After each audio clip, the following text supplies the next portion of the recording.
All right. Welcome, everyone. Thank you all for being here.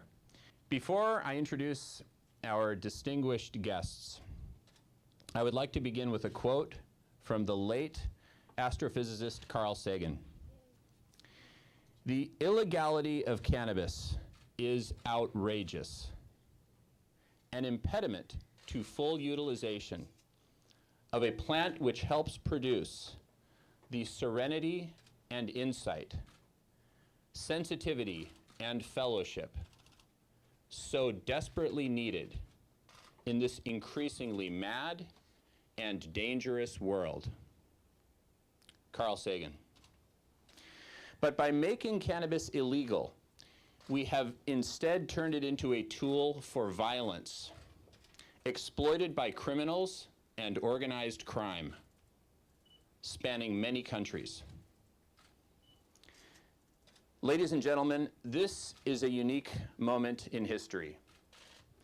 The Berlin Wall of the prohibition of cannabis is weak, and it is crumbling as we speak.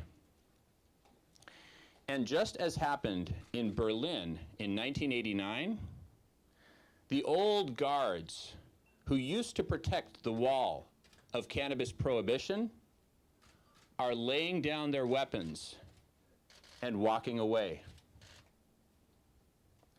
What remains to be done is to safely and systematically dismantle the wall of prohibition and replace it with a system of laws, international agreements, regulations, and standards to ensure a prosperous and, above all else, safe cannabis industry. We are moving forward. The states of Washington and Colorado are leading the way. We have waited long enough for some sort of a green light from Washington, D.C., telling us that it is okay to proceed. In fact, the silence from our nation's capital has been deafening. We are moving forward with our plans to build a national and eventually international network of cannabis businesses spanning the production, processing, distribution, and retail of cannabis and cannabis-based products. Our network will span both the medical and the social use cannabis markets. As a first step in building this national network, as CEO of Diego Pellicer Incorporated, I am proud to announce that we have acquired the rights to the Northwest Patient Resource Center, headed by Mr. John Davis, who I will introduce shortly.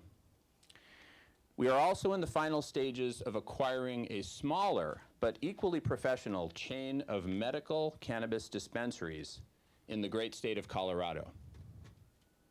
With these acquisitions, along with other acquisitions in the works from California to Washington, we are creating the first national brand of retail cannabis. We have also created the first risk-mitigated investment vehicle for investing directly in this $100 billion industry, which is growing by the day. This is a crucial development which will enable us to expand our business model into new markets. Our expansion will be cautious and measured, as my colleague John Davis will discuss. Next, it is my pleasure and profound honor to introduce to you a man who has dedicated his life to transforming his country and our world into a more peaceful, loving, and prosperous planet. Ladies and gentlemen, I introduce to you the first freely elected president of Mexico, Señor Presidente.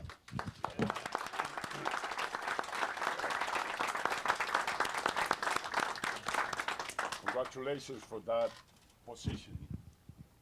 This state of Washington, has decided to lead a new path, a path to change the paradigm by legalizing medical and social use of cannabis. In Mexico, we welcome this initiative because the cost of the war, in the case of Mexico, is becoming unbearable. Too high for Mexico, Latin America, and the rest of the world. The impact in the economy, on income, on tourism investment, loss of talent, and above all, loss of hope, and 80,000 kids dead in the last 6 years. All this because our neighbor to the north represents such a gigantic consumer market. We must get out of this trap, and here is the opportunity. Now this group here is moving accordingly from words into plans, and from plans into action, and the action in the arena. To play the real game, this group must understand the need to make good, safe, and legal use of these new laws for the benefit of the people and the common good. I am here convinced of the need for change and the search for new avenues in this difficult and unresolved issue. I am here to witness a paradigmatic change. I have too many questions about the implementation of these new laws and regulations and how it will impact our countries and communities. This is an issue of strategic interest and concern around the world. This historic step today is to be observed and evaluated closely by all of us because it is a game changer. Fox Center is an acting think tank, but also an action think tank. That is why we are here.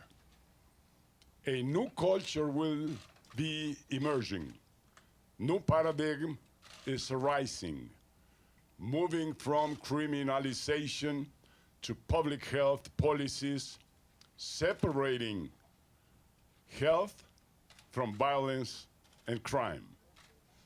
Everybody should be attentive to ensure a positive, peaceful, and constructive transition to a new paradigm. This group of leaders here, government as well as lawmakers, have great responsibility upon their shoulders. They're making history, but they have to take this historic step to a safe port. The path is not easy. First and above all, the task is full compliance with the law, elimination of violence and crime, good responsible use of freedom, intense education programs and information, intense prevention practices, and the best possible benefits to the community within a solid foundation of morality, ethics, and values. To be successful is needed, number one, intense citizen, family, and community involvement. Number two, intense regulation on production, distribution, dealers, retailers, advertising, warnings, media behavior, quality controls, places to consume, ages to consume, prescriptions. Ensure at the same time integrity of all the players in the whole chain. Intense taxation to keep prices up and bring revenue to governments, to educate, to prevent, to inform. Intense information, intense education, intense prevention, intense third parties protection, intense responsible use of choice and freedom. Gains on this game: one, reduce and hopefully suspend income to organized crime and violence support. Intense increase in government's capacity to do the job. This will stop blood loss of youth like we have suffered in Mexico, and it's spreading out through Latin America. We all understand that we human beings perform best in scenarios of peace and harmony. A new, responsible society will bring this peace and harmony.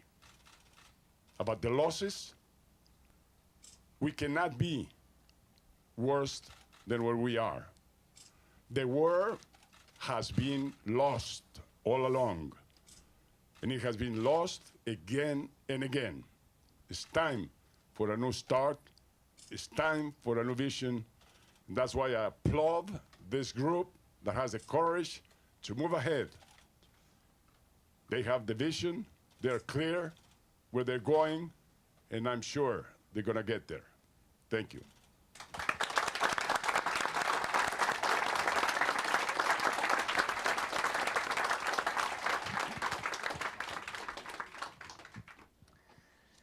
Next, I am proud to introduce Mr. John Davis, CEO of the Northwest Patient Resource Center and Executive Director for the Coalition of Cannabis Standards and Ethics. Thank you, Jamen. What you see before you is a coalition. It's not just Diego, it's not just Northwest Patient Resource Center.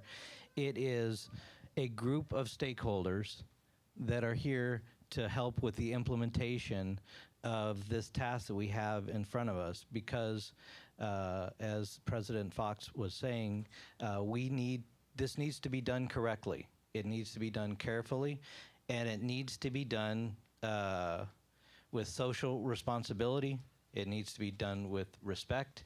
It needs to be done with the consent of the localities in which it's happening.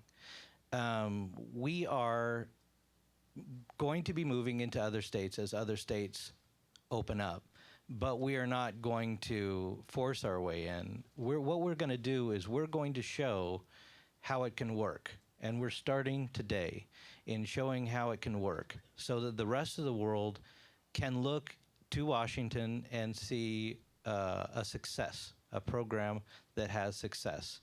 And that's why we need to start now. We can no longer wait. If we're going to have success in this program, we're going to need to start today. There's infrastructure to be built if we're going to have success with Washington State. The world will look at Washington as the leader. And because of that, we reached a time in history where we had to become leaders, and this group of people here needed to become the leaders to show the rest of the world how it can be done correctly, how it can be done and reduce problems, how it can be done to reduce youth use, how it can be done without ties to organized crime, how it can be done not in a dark gray market. So that is our plan. We are going to work with all the stakeholders, every one of them, including small businesses that are out there. We're very respectful to the small businesses. We have no plans on doing anything to harm small businesses is already out there. In fact, we want to help. We want to help with lobbying. We want to help with to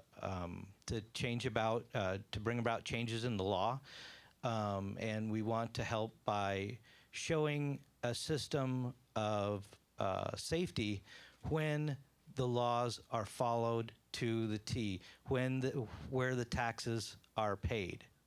And so you'll be seeing a lot more of us. We'll be updating you periodically as to our progress. And I'll turn the mic over back to Jamen. Thank you.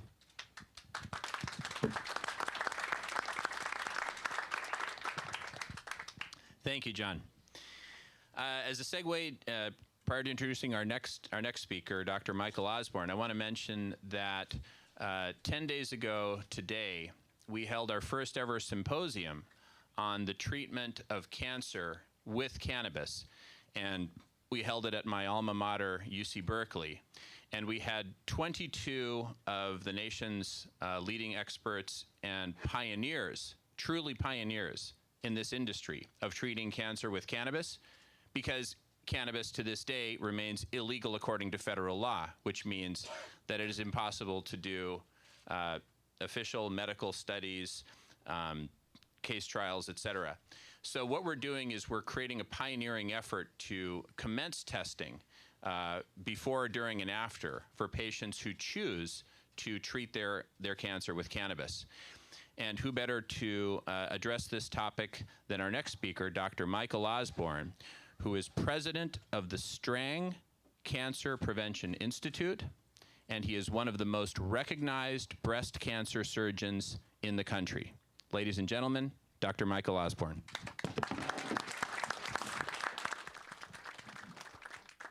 Thank you. And this is my first visit to Seattle, although I've been in the United States 30 years and lectured in almost every major city, and it's a pleasure to be here. And I've escaped 90-degree temperatures in New York City.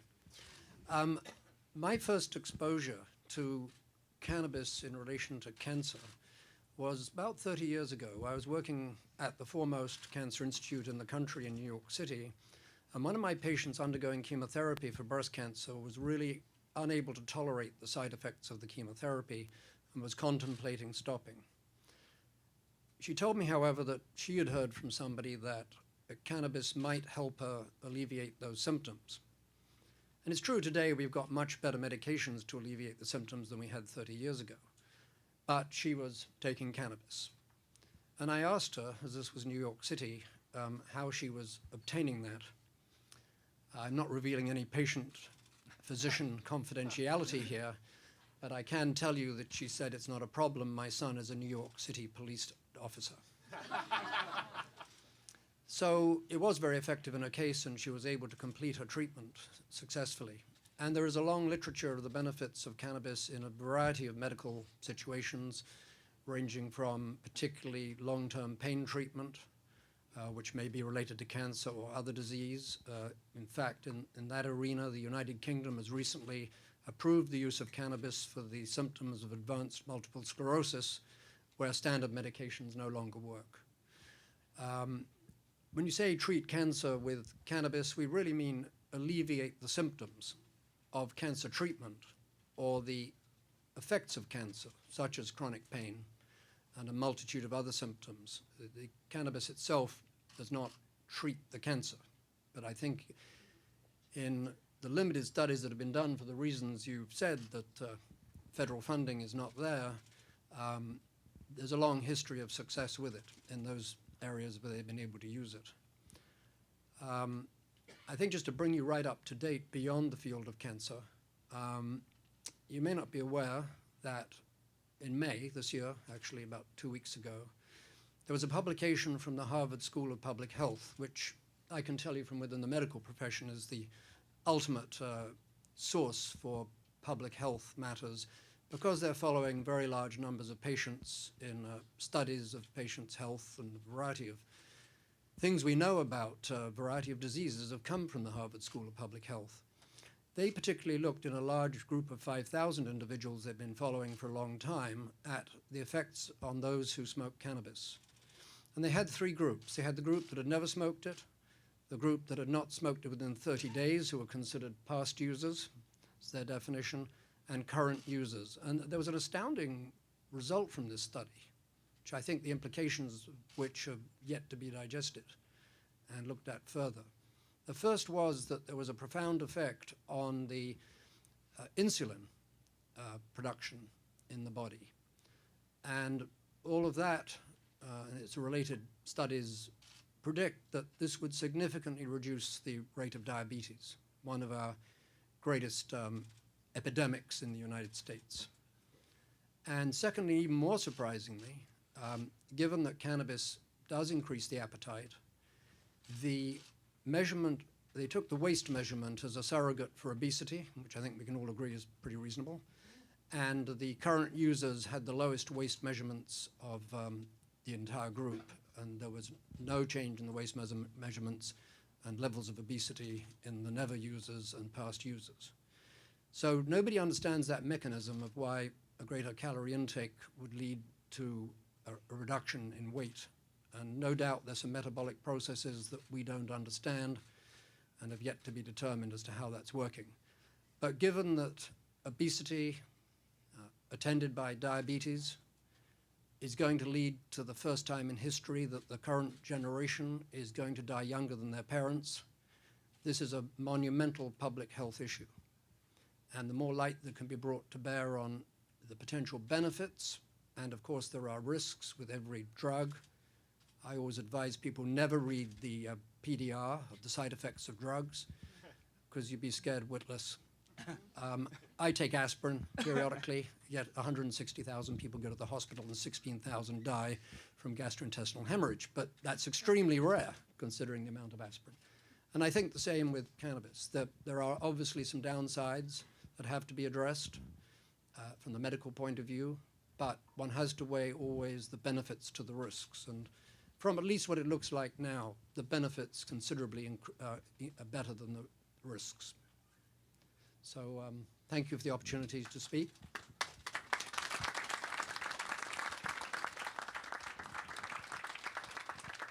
Thank you, Dr. Osborne. And the developments, such as the studies that Dr. Osborne has cited, there are more studies which are ongoing, and the developments are coming in so rapid in this area of essentially medical research that we are actually holding our second symposium on the treatment of cancer with cannabis 11 days after the first symposium, which we held at Berkeley 10 days ago. The second symposium starts tomorrow at Roach Harbor on San Juan Island. And many of the folks in this room will be attending, and it is going to be an incredible symposium. So look forward to updates after the symposium, after the weekend. Next, it is my honor and privilege to introduce to you distinguished Washington State veteran Skip Drepps, who is also a member of the Veterans Administration Institutional Review Board. Skip Drepps.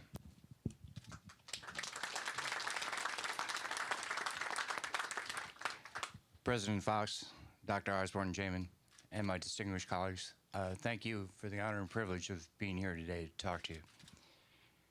I have this statement prepared for you if you would like to stop taking notes and just listen to what I have to say. There's a copy available for everyone in the room, and Kinko's is downstairs, so I'm not worried. I recently asked Congressman Adam Smith to co-sponsor H.R. 1523, the Respect State Marijuana Laws Act of 2013, which would protect individuals who possess marijuana legally under Washington state law from federal prosecution. It would also provide businesses legally licensed to grow, process, and sell marijuana under state law with protections against prosecution under federal law. I presented him my case, and the former King County prosecutor agreed. Congressman Adam Smith is now Washington State's first co-sponsor. He stood up for the people he represents, and he is anxious as I am to help wounded warriors any way we can. And medical research and access to safe cannabis are two benefits of our state's plan to legalize cannabis for adult use that directly can help our disabled veterans in Washington State. We both believe if cannabis is safe and effective and can be controlled and regulated, it is our duty to leave no stone unturned to help them and anyone else who could benefit from this alternative medical treatment. Americans leave no one behind. And let me just pause right here in my official remarks and tell you a little bit about this bill, why it's so special. Last year, out of the bills that were presented to Congress, only 3% passed. The prognosis up until this morning was that this bill had maybe an 8% chance of passing. Today, the prognosis is over 70% of this bill passing. Let me tell you why. Let me tell you why I'm so excited about this bill. Because it affords this state the opportunity to experiment for the rest of the nation on doing it right the first time before the other states get a chance to mess it up. But quite frankly, this bill, if you look at it, and let me repeat to you again one more time, H.R. 1523, it's just dropped last month by a Republican from California, Dana Rohrabacher. And there are 12 congressional members from 16 states that are already signing on or are signing on as I speak right now. And I'm sure the other 9 members of our congressional delegation in the House of Representatives are anxiously grabbing their pen and seeing right now how they can sign on too. They should. Now I'll go back to my prepared remarks. The current approach to federal medical marijuana or marijuana law enforcement creates a nation of uncertainty, producing confusion and widely divergent responses in states which has passed marijuana laws. This is unfair to the citizens of those states and frustrates the will of a growing majority of Americans as expressed through the state ballot initiatives and legislative measures, especially veterans.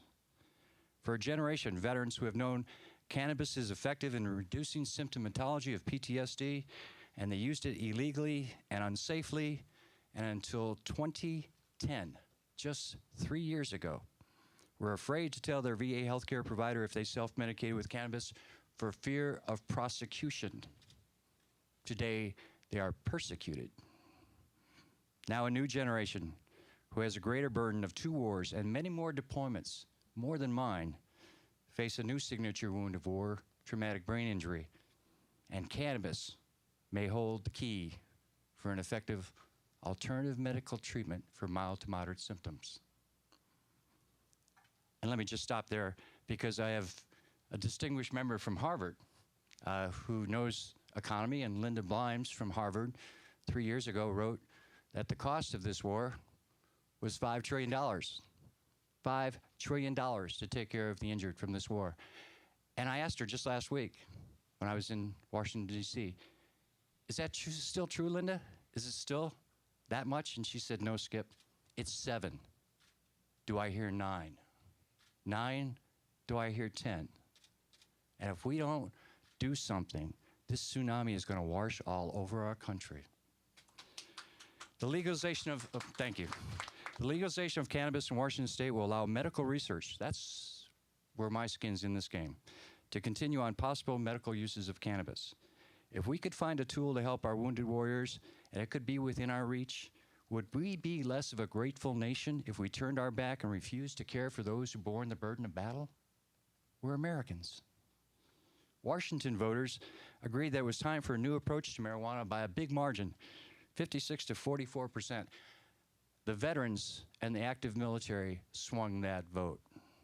We need all of our congressional representatives to hear our voices and hold them accountable to the will of the majority of Washington citizens if they remain either deaf or dumb.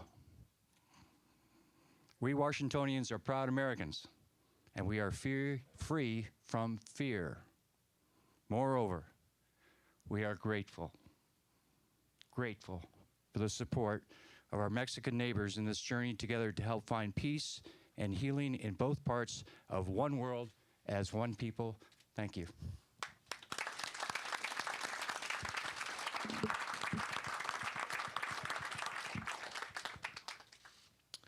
Thank you, distinguished veteran Skip Drepps. I don't know how we possibly top that, so we're not even going to try, but I'm just going to move forward. It's next my honor to introduce you to Henry Wykowski, the leading attorney in the cannabis industry who has won landmark cases where the IRS attempted to tax medical cannabis dispensaries of the kind which have been serving our veterans out of existence. Ladies and gentlemen, Henry Wykowski.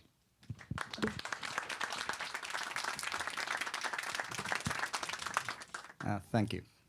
I think that what we're seeing here today is an encouraging development for the state of Washington and our country as a whole. The people of Washington have spoken that the time has come for legalized adult use of cannabis and more research into its beneficial effects that result from its responsible use. I wholeheartedly support the program that was outlined by President Fox and commented on by John Davis. The time has come to acknowledge the failure of the war on drugs and move away from criminalization towards an understanding of the issue and a responsible strategy for addressing it. We know that cannabis dispensaries are valuable citizens to the communities in which they operate. They reduce crime, they increase employment, they increase taxes. Without them, all of that would go to the benefit of the drug cartels and organized crime. Which one is better to use? One of my predecessors said that the silence from Washington, D.C. is more than deafening. Is deafening. It's more than deafening. It's a national embarrassment. It's time for the Obama administration to respect the vote of the people of Washington and all of the other states that have voted for a more responsible way to address cannabis, medically and for adult use. I'm proud to be part of this movement, and I'm prepared to do whatever I can to ensure its continued success. And I hope that everybody else joins in that. Thank you.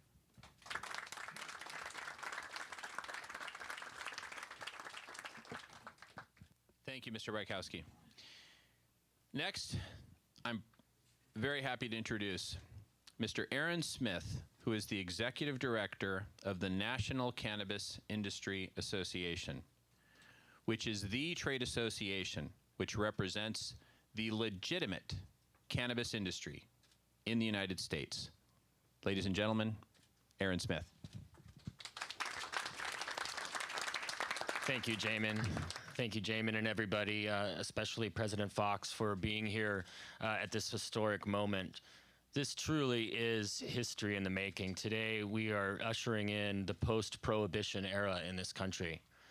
What that means is that we are seeing, we're moving toward an end to horrific violence south of the border, an end to illegal marijuana sales in our parks and in our streets, and the beginning of a new American industry, an industry that will create thousands of sustainable, well-paying jobs, millions, if not hundreds of millions, in tax revenue, and breathe new life into this economy. And it's only a matter of time as this industry is developing and unifying through our organization and others to push for federal law reform. And to echo what Henry had said, it is well beyond time that the U.S. government recognize this as what it is, another legitimate industry that's supported by the voters, that's benefiting the community, and change federal policies, whether it be tax policy, banking regulations, or the Department of Justice policy and the overall arching prohibition of marijuana to treat regulated providers of cannabis, whether medical or for adult use, like any other business. And I commend Diego Pellicer and others here, Northwest Patient Resource Center, for taking the lead in this here in Washington. I think what we're seeing here is the beginning of something really beautiful in our country. And thank you not only for what you're doing for the industry, but what you're doing for our nation.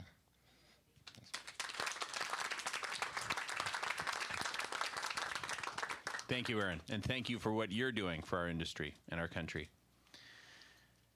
Next, and by the way, Charlie, are you? Were you gonna? Did you want to speak up here? No. Okay, got it. Last and certainly not least is a dear friend, Mike Moyer, who is also partner in the law firm of Dorsey and Whitney, and I'm proud to say is our securities lawyer, Mike Moyer. Thank you, Jamen. I'm less of a speaker here today, but more of just to vocalize my support. I'm honored to be sitting at the same table as the experts here. The eloquence that I've heard and the arguments are absolutely compelling for what you're doing at Diego, from a health, societal, fiscal foundation, both for the United States and internationally. Clearly, this is an important path that you're setting out on and leading through Diego. I'm an emerging companies securities and corporate finance attorney. I do represent Diego Pellicer. And the one point that I'd like to make today is that Diego has insisted from the time that we started working together that we do everything in our power to help them hold up to the highest level of compliance with the law. And it's a company with great integrity, with excellent leadership and excellent vision. And we will continue to provide that guidance, but we want to make absolutely clear that just like Northwest PRC, which has the highest level of integrity in the industry, Diego intends to be that same party on the broader scale, and that's what we're here to help them with.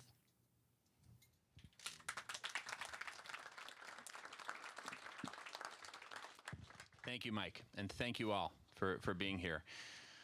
So at this point, I'd like to open it up for questions from anyone in the room, and we'll just raise your hand and we'll go one at a time. Yes, miss. Mm-hmm. Hi, Jamen. Can you tell us a little bit more about the acquisitions and some of the new developments? What exactly do you own now in Washington State and Colorado, and what are your next steps? Great, very good question. So what we are acquiring, and for each particular company, it's a different case. But what we're acquiring are a specific set of rights which are completely compliant with the law and at the same time protect our company and our investors as we move through this transition period while the Berlin Wall of prohibition of cannabis is replaced with a complete body of law, policy, precedents in the court system, rules and regulations. So I know that's an answer which, go ahead. Mm-hmm. Follow up. What rights do you mean? I'm wondering, is there going to be new branding of the different? Yes, there will be new branding. So the stores of the Northwest Patient Resource Center, as well as the chain of dispensaries, which we're in the process of acquiring in Colorado, all of those will be rebranded at the end of next month. Thus creating the first national brand of medical cannabis. How many stores do you plan in the state? In the state of Washington, we plan to have for medical or for social use or both? Both? Both. Yeah. For both medical and social use, the number will be in the dozens for the state of Washington. Colorado? Colorado, it will also be in the dozens. California? California, it will be in the high dozens to hundreds. What about Mexico?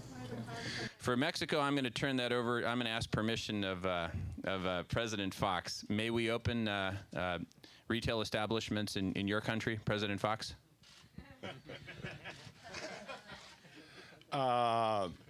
Mexico's a little bit behind in the different considerations around the issue.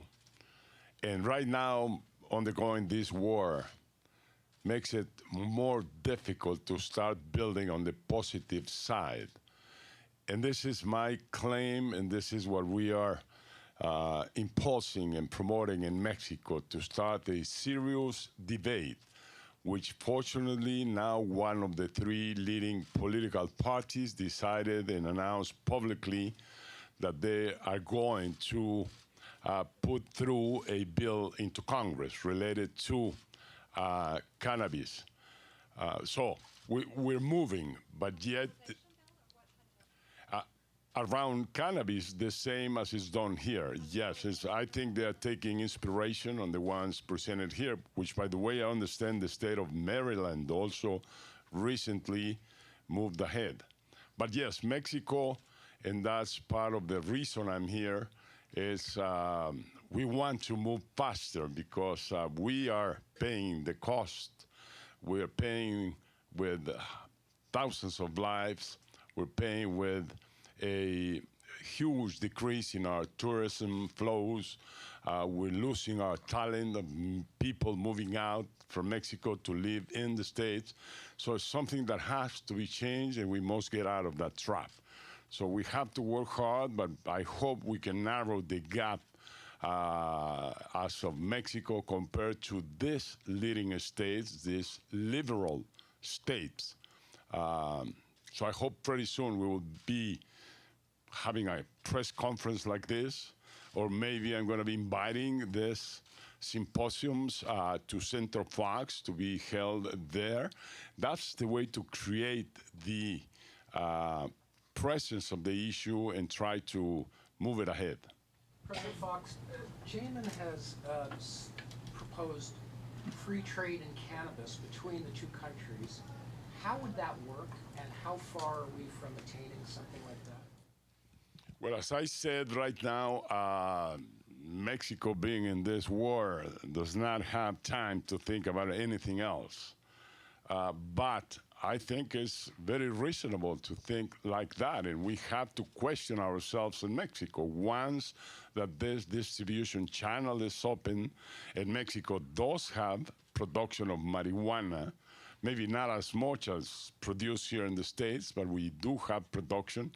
And we have to question ourselves what is next step in that direction. And I'm sure the advance here will oblige the Mexican authorities, Mexican Congress, and Mexican public opinion to start discussing the issue, answering the questions, and preparing for a new world, for a new paradigm that I'm sure we're going to be living a few years from now. South America is moving also with great dynamism. Uruguay, Paraguay, and others are already submitting to their national congresses reforms. So this is on the move. Public opinion is way ahead of governments today. Mr. President, are you a business investor in any chance, in any way with Diego Pellicer? And how did you come to be here today? How did the conversation get started? Well, in my words, I try to explain that. No, I'm an outsider here, invited by my friend, which I'm very proud of him. He not only has a very Mexican heart and love for Mexico, but also speaks pretty good Spanish. And he invited me to come, and it coincides with the effort we're doing at Vicente Fox. We're a think tank. That's the first presidential library ever built outside of the United States. But we're more than a museum. We're a very dynamic entity as a think tank, as an academic place. So we're most interested in being here and hope we can bring in support and hope that we can move Mexico to this new state of discussions, serious, professional, and as we are witnessing here. I'm going to go back home very excited. I'm going to be promoting more intensely than ever that this is the solution. President, what would you say to President Obama and the federal government about what they should do on the issue of marijuana? If I may, I just before con su permiso, there's one how we came to know each other. Actually, it was 13 years ago, almost to the day, that President Vicente Fox made his first ever official trip as president of Mexico to the state of Sinaloa to inaugurate the 25th Educational Computer Center, which my company at the time, Shively International, was inaugurating in the city of Culiacan. And President Fox, as he is taking a strong leadership position on this particular issue of cannabis and ending the war on drugs, President Fox was and continues to be a courageous leader for education and for bridging the digital divide in Mexico. And we were honored to work together and partner on solving that problem in Mexico so many years ago. And thank you for your patience. Thank you. Your thought, what would you say to President Obama about how the federal government here should handle marijuana?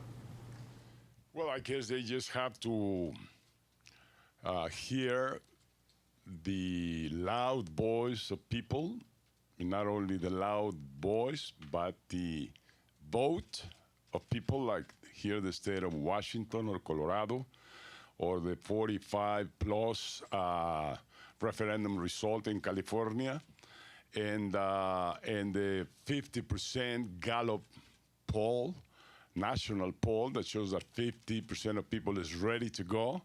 The first step, cannabis. So he will just have to adapt to this. Let's go back to the origin.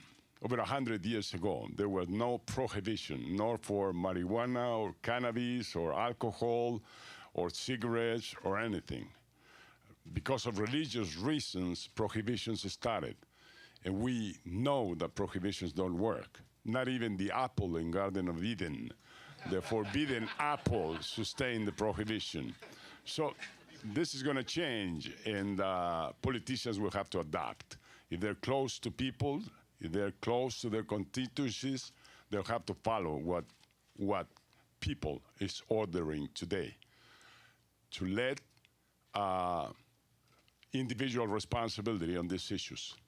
Founding fathers of this nation stated that governments do not have the right to intervene in our behavior, in our conscience, unless it affects third parties. But if not, like is the case that we're discussing here, governments shouldn't even intervene in imposing behaviors or imposing prohibitions that don't work. Jamen, are you concerned about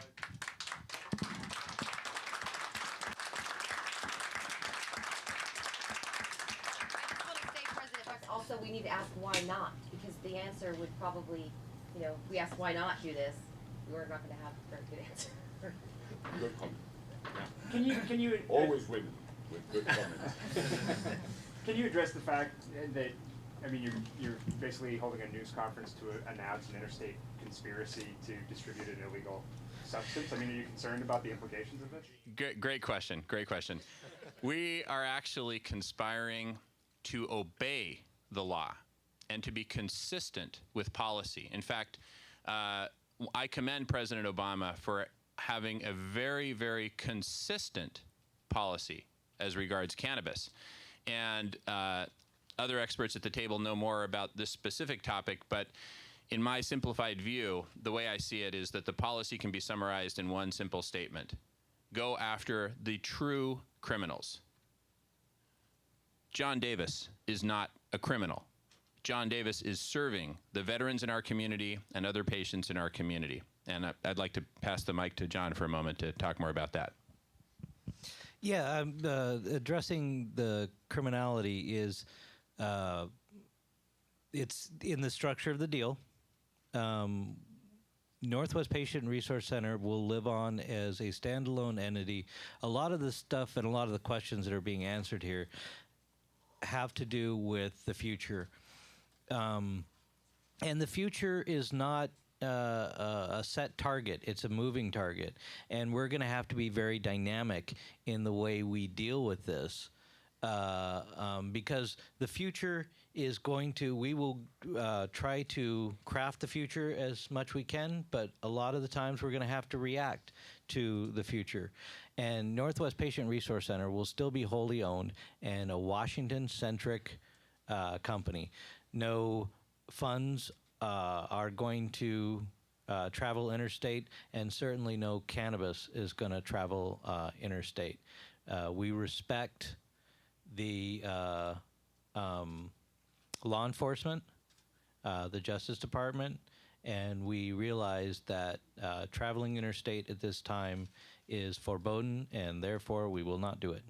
Henry, can you address this a little bit more? I mean, is it true that all of the dispensary owners who have been targeted by the Obama administration are criminals? Absolutely not.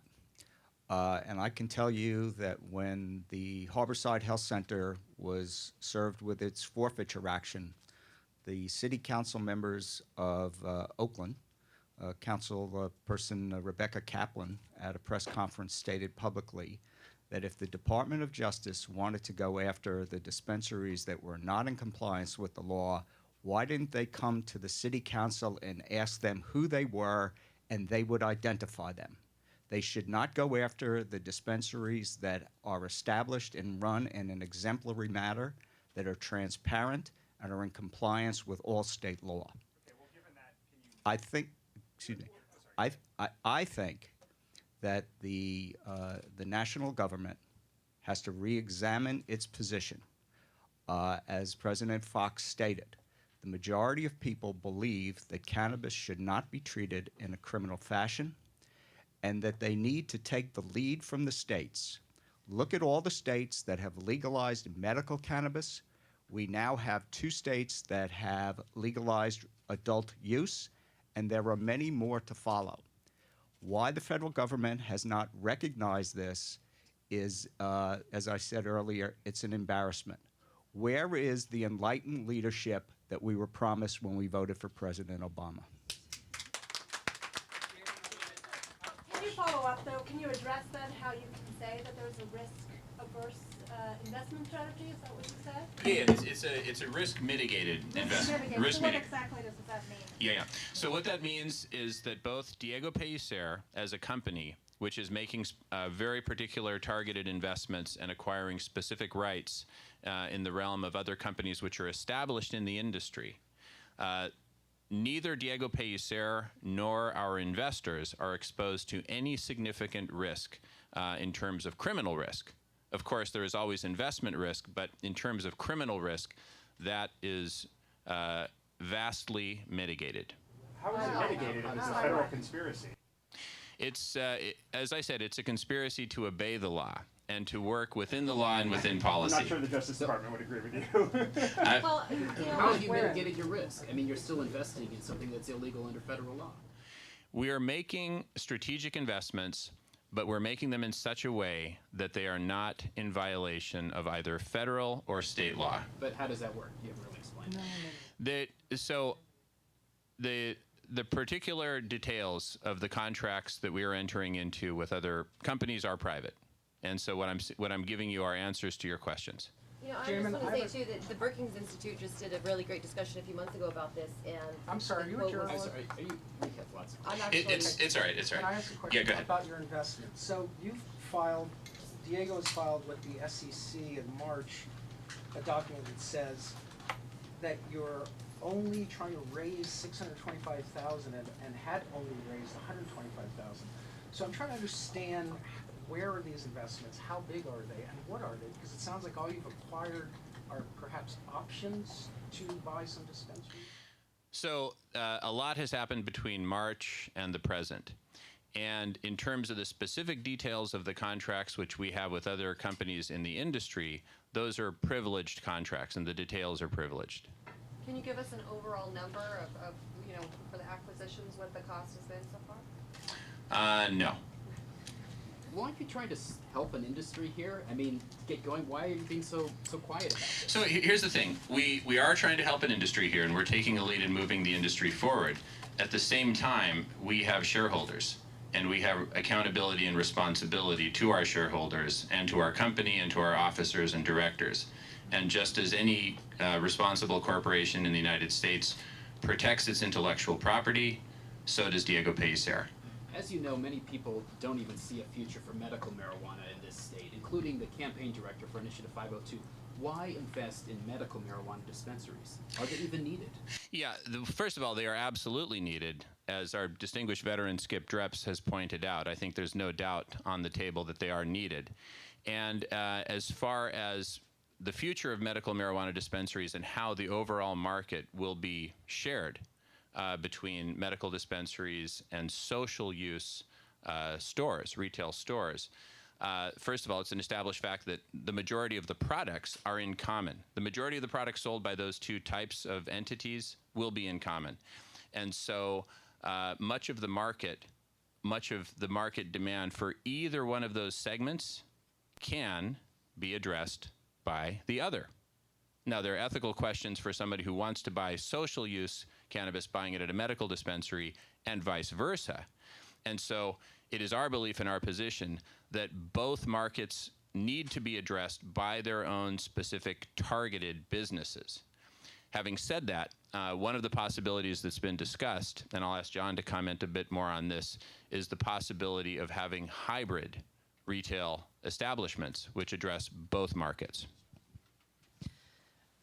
At this point in the process of implementation of 502,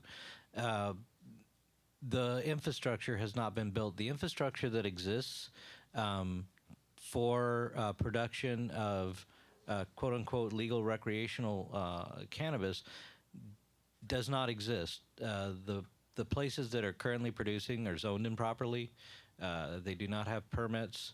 They have an electrical subpanel that was not inspected. And most importantly, most of them are in residences. We've looked at the market and done a study of the market, and we have found the infrastructure sorely lacking. And therefore, we believe that recreational cannabis for these shops is going to be very, very rare because the facilities that can produce them are not there. Now, we as a coalition are going to work on doing that, and that's part of what we're talking about and moving forward is making this infrastructure that's needed for the success of the program. And that is one of the things that we're going to be doing. However, someone that's opening a store in Washington State solely for the purpose of selling recreational marijuana is going to find out quickly that there is no supply of recreational marijuana. And in order to cover their overhead expenses, they are going to have to sell the scarce marijuana that they do have at a very high price. And the good thing about dispensaries is dispensaries can offer both. Northwest Patient Resource Center currently covers its overhead with medical cannabis in a safe, secure environment. We are happy to bring recreational in so that we can use that as an augment. And it's an appropriate place to do it. We're already there. And we're looking at becoming hybrid in order to to help success in the program. Where will you Jamen, get? can I ask you a quick question? Maybe I missed this at the very top of the presser, but I'm hoping you can cite three numbers. One being the total investment you see going into this brand. The second being the number of jobs you see that funding. Mm-hmm. And third, how many customers you might expect a year in all of the initial investments. Good. So if we look at a time scale of, say, the next 3 years, I can't give you a precise number, but the total investments in the Diego Pellicer brand and in our medical cannabis brand, which we'll be announcing and launching next month, the total investments will be in the hundreds of millions of dollars. And the size of the market that we will be addressing is measured in the tens of millions of customers. The number of jobs you anticipate? Number of jobs, starting right here in the city of Seattle, it'll be on the order of well over 1,000 jobs just for our headquarters function over the course of the next 3 to 5 years. Of course, we'll be ramping up because the brands that we're creating are eventually going to be international brands. And so we're going to have a very large headquarters function right here. But the vast majority of the jobs, which will number well into the tens of thousands, will be in the local markets that we will serve. Do you have a cannabis supply lined up yet? We have relationships with some of the top growers in the state of Washington, some of whom are in this room, as well as some of the top growers in the state of Colorado and in California. And there, I'll add, there currently, after our study, we identified 2 growing organizations that we believe can enter this new market, and we have relationships with both. The social use market, that is. Social use. Yes. Oh, sorry. Go ahead. Jonathan Yeah. Kinsey with Reuters. When we spoke yesterday, Yeah. you indicated that you were in the process of raising $10 million. Mm-hmm. Is that still accurate? Yeah, our very first investment round is $10 million. And when will that be completed in? At the rate that we're going, probably in the next couple of weeks at the most.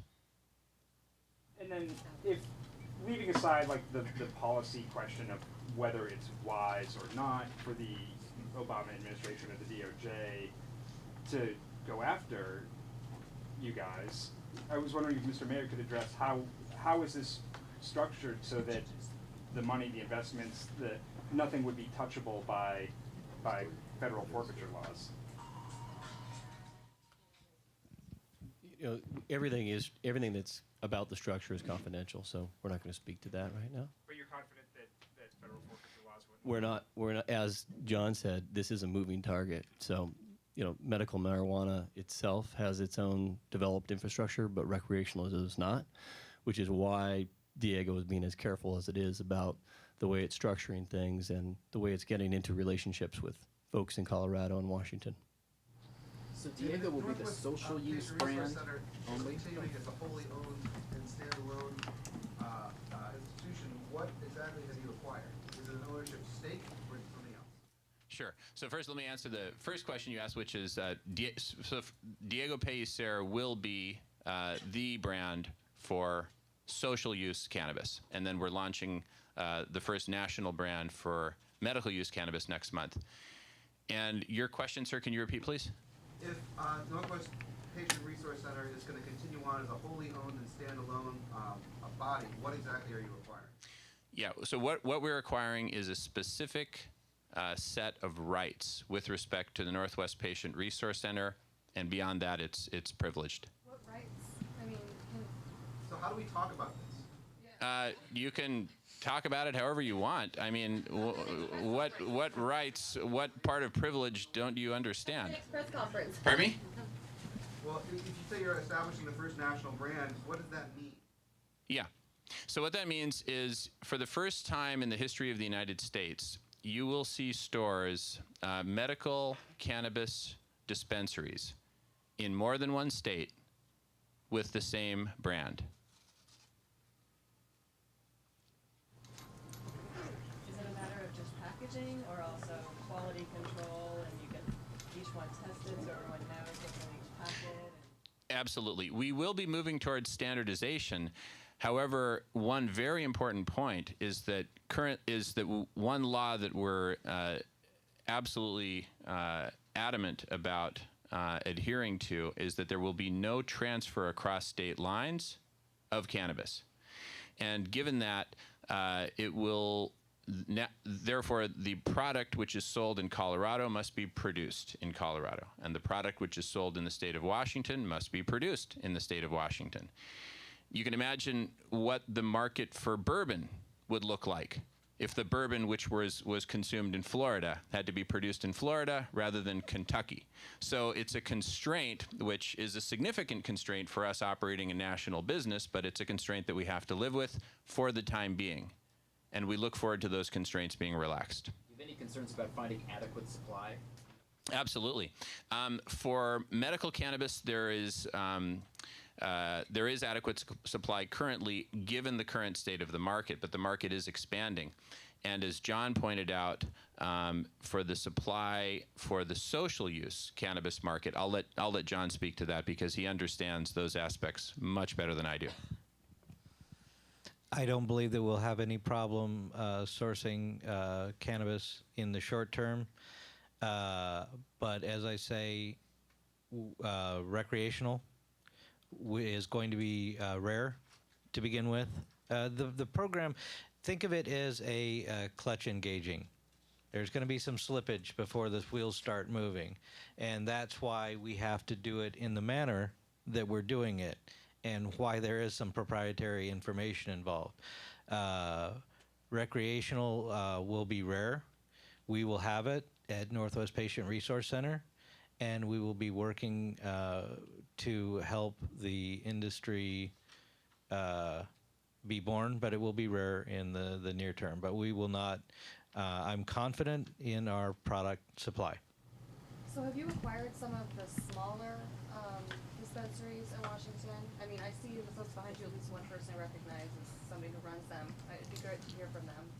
Sure. So we're having conversations right now with a number of companies, and we're looking at specific deal terms which vary company by company and state by state according to state laws. So the deals that we're working on in the state of California are very, very different from those in the state of Washington, and vice versa for Colorado, et cetera. So at this point, you have not acquired any smaller individual? Well, let me take a little bit, and I'll give it back to Jamen.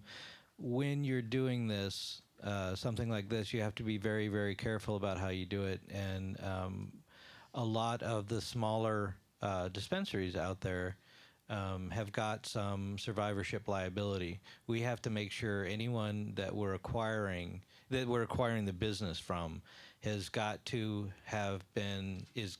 be clean.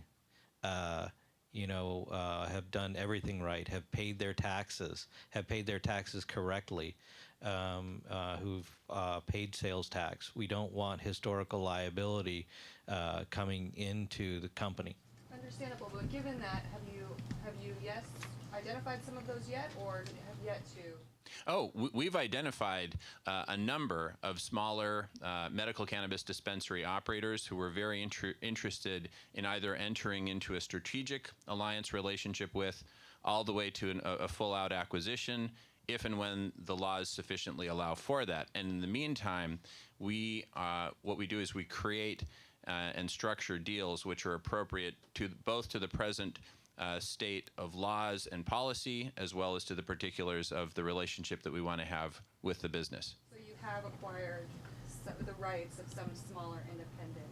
Well, I mean, No, well, as I say, this is a process. We have to go through it. I'm helping as much as I can, and some can. And we will be looking into that. However, not everyone wants to be a part of what we are doing.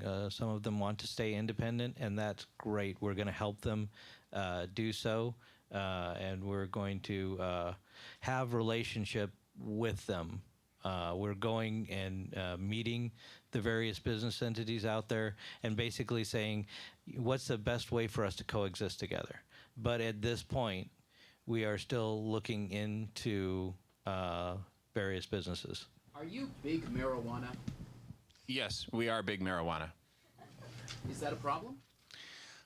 It's not a problem for us. For us, it's a huge opportunity, and it's an honor to be at this particular place in history at this particular time. But I want to say that we are prominent right now because of the work that has been done and the sacrifices which have been made over the course. It's worthy of an applause, actually, of tens of thousands, hundreds of thousands, millions of people who have stood up for the plant, cannabis, long before we had Initiative 502 or even any of the medical cannabis laws. There were people who were struggling and fighting, and in some cases dying, for the right for this plant to exist and for people and the plant to enjoy the beautiful symbiosis that we enjoy today. I'm sorry, what was the question? It's not prohibited under 502. We work closely with the Liquor Control Board and will continue to do so.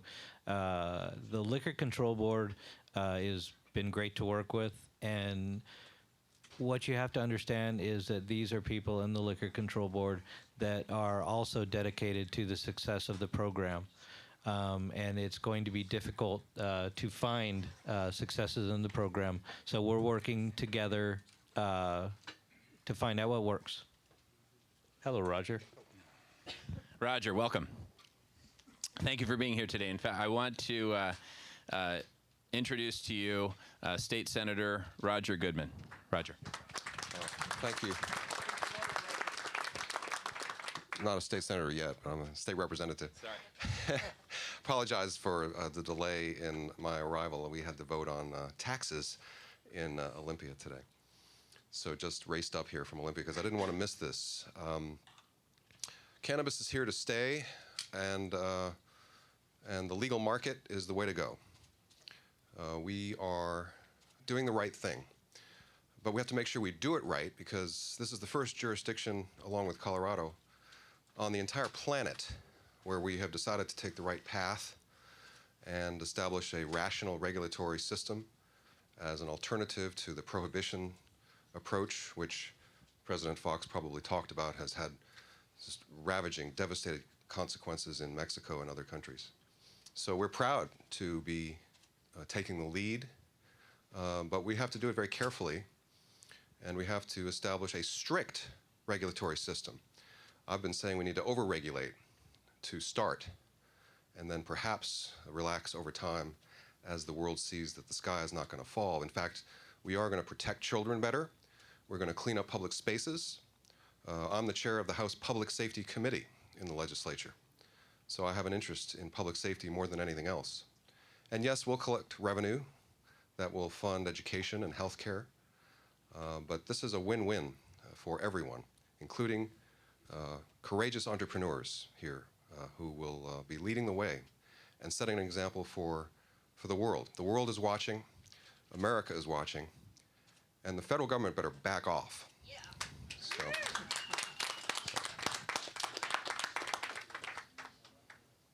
Jamen, you say you are big marijuana? Yes. How big do you plan to get? The current market in the United States is estimated to be somewhere around $100 billion. It could be less, it could be more. The projected size of the United States market once full legalization with regulation exists across the country.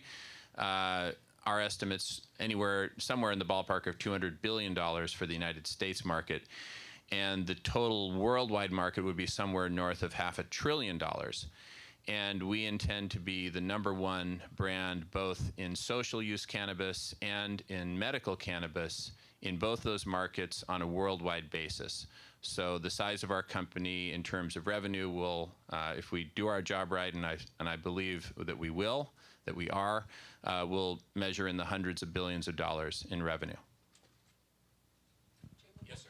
Have you done any studies on the income that will be produced from sales taxes and also from the reduction in the criminals, I put in inverted commas, that are in prison at the present moment who would not be in prison? Great. Great. On the tax and revenue side, Roger, may I pass that one to you? Okay, thanks. So as far as the revenue that will come at least to Washington State, we're not booking any of that. We're actually struggling to balance the budget at this very moment. That's why I had to be detained in Olympia. So we're not counting on any of the revenue coming in, at least over the next year, because we just have to set up the regulatory system. Conservatively, $100 million in the first year for the state, and perhaps more realistically, somewhere between $100 and $400 million to just this state in revenue that we want to dedicate to education. I've been a champion for early childhood education. I want kids to be ready for kindergarten, and I want that money to go to preschool. Maybe others will battle with me over where the money should go, but it'll be put to good use. As to criminals and so forth, there's already been well-documented reductions in the needless cost of law enforcement to arrest and prosecute and confine people for using cannabis. And then that combined with the revenue increase, it will be a net benefit to the state. Jim, what will be the next steps that we will see as tangible progress in these very bold Yeah. So the very next steps that you'll see next month, you'll see the launch of the first national brand of medical cannabis in the country. You will see Diego Pellicer continuing to enter into strategic alliance relationships and acquisitions across the country, specifically in those states which permit medical cannabis. And as the social use rules and regulations are developed and implemented in the states of Washington and Colorado, you will definitely see aggressive growth of the Diego Pellicer brand in those two markets and in other markets as they pass their own specific legislations or changes to the Constitution. And I'll add that work has to be done to go into the localities to make sure that the political work is done beforehand, to make sure that the localities know what our plans are before we come into them and are comfortable with us. We're not going to go into localities where we're not welcome. But we're going to, as I say, by showing success here, we're going to help people be comfortable with us moving into new markets. Let's not lose focus. And I want to synthesize this meeting. What a difference it makes to have Jamie here sitting on my side instead of Chapo Guzman. This is the story that has begun to be written here. A totally different story that will bring in peace, harmony to communities, that will bring back freedom, exercise with responsibility to people, that will bring back a very solid industry. It's pretty difficult sometimes to accept or evaluate or analyze the new paradigm. As I said before, a lot of questions can be arising. But sitting here with my friend, instead with Chapo Guzman, which you know is the capo of capos in Mexico, running the business, this is a much better option, no doubt.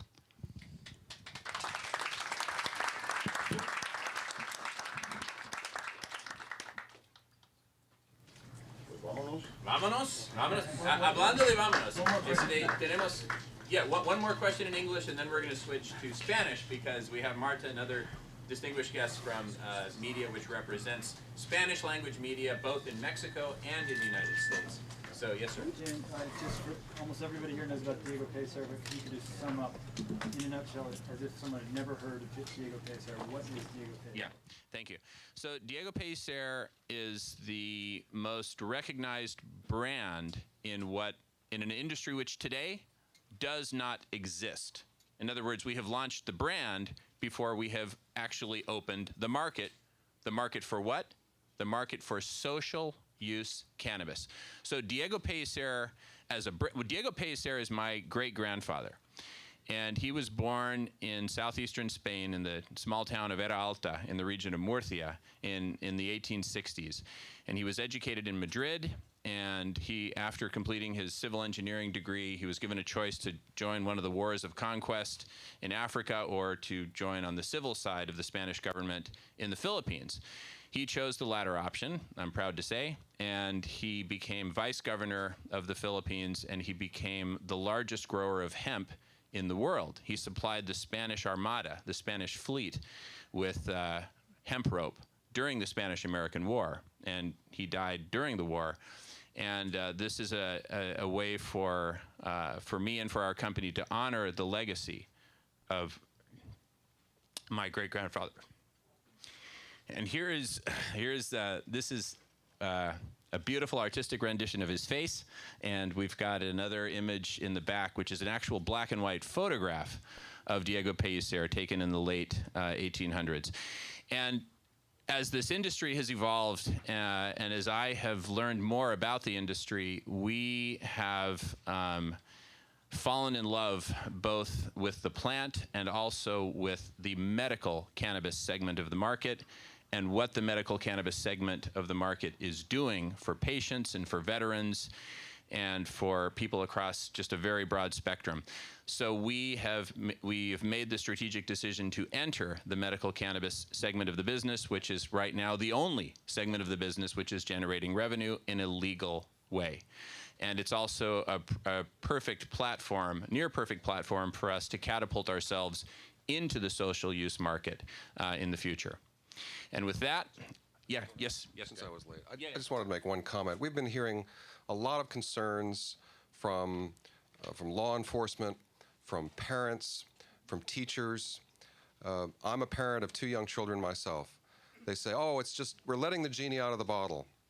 And one more substance to enter our society, and we're throwing in the towel, and so forth. Well, with tobacco, they lied, and they promoted their product, deadly product, to kids. And we're holding them accountable. With alcohol, it's not sufficiently regulated, and we need to regulate it better. But this is different. I think we do have to distinguish cannabis from the other substances because of its medical benefits, but also because the cannabis markets have been in the shadows and are due credibility. And I think the industry will earn credibility by not promoting it to kids. No sexy images attracting users who shouldn't be using it. I think that this industry, and I will do what I can to help promote that, will be honest and will promote responsible adult use and prevent use by young people that would be harmful. So I think it's important to distinguish the marketing tactics and the substance itself from the other intoxicants in our society. Great. Thank you, Roger. And now we're going to entertain questions in Spanish from the Spanish language media. A sus órdenes, Marta. Independientemente de que pueda hablar con ustedes en Sí. un momentito, mi pregunta es para el presidente Fox. Presidente Fox, ¿a usted le gustaría ver que esto sucediera en México? Ya lo dijo, pero me gustaría escucharlo en español, que esta legalización se diera en México y en Latinoamérica.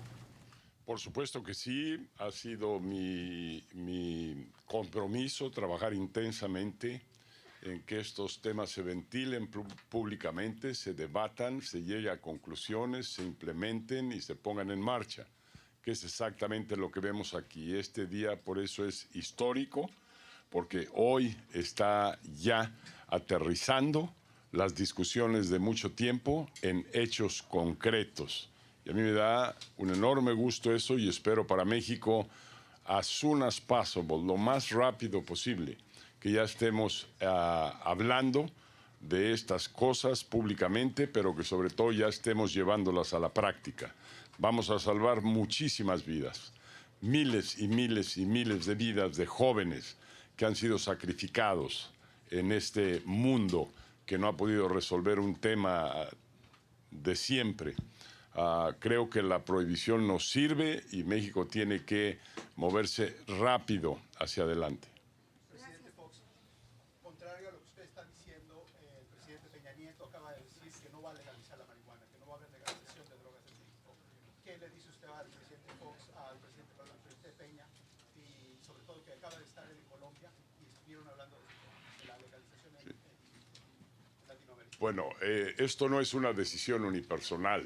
El trabajo es generar una cultura, generar un debate público, que lleguen las iniciativas a los congresos, y esto es lo que ya está por suceder en México, y en ese debate seguramente la opinión pública se expresará abiertamente, sin cortapisas. Yo estoy seguro que estamos en camino de alcanzar eso. Mientras yo aplaudo lo que se está haciendo aquí, espero que crezca con mucha rapidez hacia otros estados. Yo mencioné Maryland, estuve por ahí hace un mes, y ahí también ya procedió esto, y así seguirán otros. Igual está en Europa, después del ejemplo de Portugal, después del ejemplo de Holanda, han otros debatido el tema y están haciendo cambios significativos. Lo mismo sucede en Latinoamérica.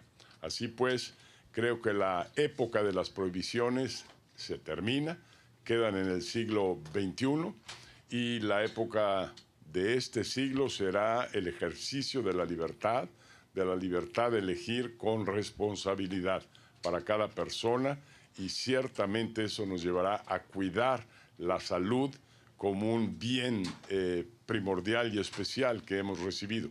Cuidar nuestro cuerpo, cuidar nuestra mente es fundamental, y se puede hacer en un ambiente de legalidad y en un ambiente de liberalidad para poder tomar decisiones responsables.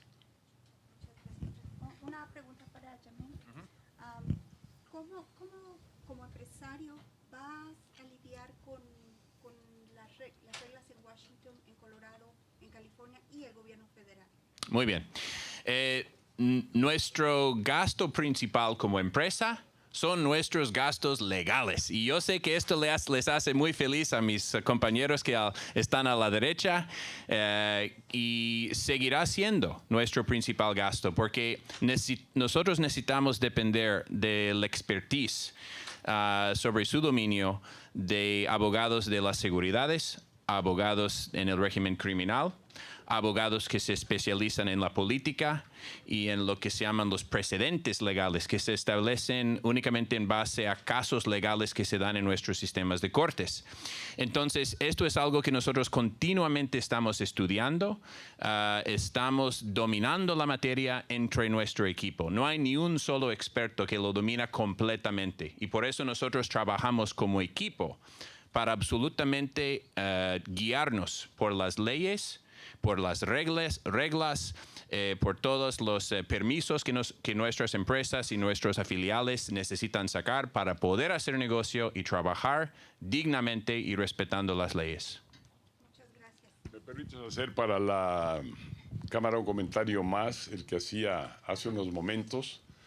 Qué mejor manera de expresar este momento histórico y este cambio radical hacia un nuevo paradigma que poder estar sentado aquí hablando de cannabis y de droga con un verdadero experto, Jamie, en lugar de estar al lado de un capo como el Chapo Guzmán, que ha destrozado a nuestro país y que ha destrozado vidas a lo largo y ancho de México.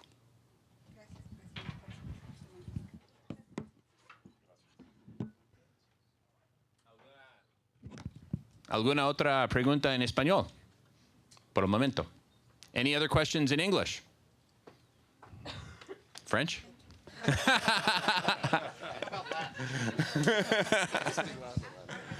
Oh, one more. Yes, yes. Because the 502 laws don't allow a retailer to have any interest in a producer processor and vice versa. Yeah. How are you working with that? Yeah. So there's two answers to that question. There's short term and there's long term. The short term answer is with relationships with suppliers who are growers, and those relationships, of course, must stay absolutely within the confines of the law and the rules and the regulations, and not just the letter of the law, but also the intent of the law. Now, having said that, our ultimate goal, as long as it becomes at some point legal for us to have full vertical integration, we would like to be, in that case, a fully integrated enterprise. So laws need to change. Yes, laws need to change, but it's a moving target. And to answer your question, I'll say we have a fine set of attorneys and knowledge of drug policy, and we're working on it. You're working on it.